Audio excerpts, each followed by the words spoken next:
জ্বলছে আবারও Tel Aviv. তেল আবিবের কাছেই ক্ষেপণাস্ত্র হামলায় নিহত 1, আহত 20 জনের বেশি। ইসরায়েলের তেল আবিব শহরের দক্ষিণে রিশন লেজিওন এলাকায় বাড়িঘরের কাছে ইরানের ক্ষেপণাস্ত্র হামলায় অন্তত 1 জন নিহত হয়েছে, আহত হয়েছে আরও 20 জনের বেশি। ইসরায়েলের জরুরি সেবা কর্তৃপক্ষের বরাতে মার্কিন সংবাদ মাধ্যম CNN এই তথ্য জানিয়েছে।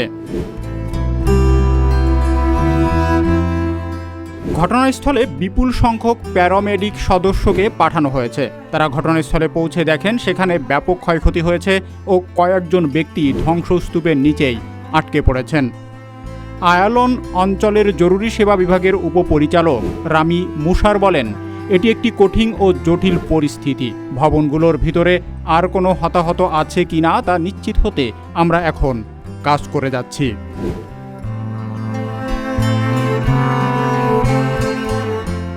ইরানে হামলার আগে যুক্তরাষ্ট্রকে এ ব্যাপারে জানিয়েছিল ইসরায়েল। তারা যুক্তরাষ্ট্রকে বলেছিল যে আত্মরক্ষার্থে এই হামলা অপরিহার্য।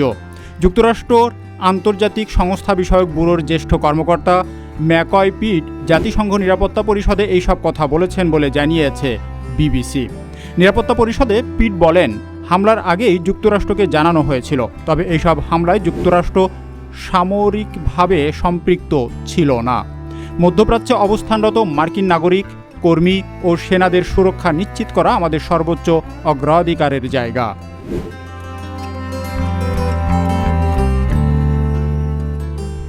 এদিকে ইরানকে হুঁশিয়ারি করে পিট বলেন, দেশটি যদি যুক্তরাষ্ট্রের নাগরিক, ঘাঁটি কিংবা অবকাঠামোর উপর হামলা চালায় তবে তাদের পরিণতি শোচনীয় হবে।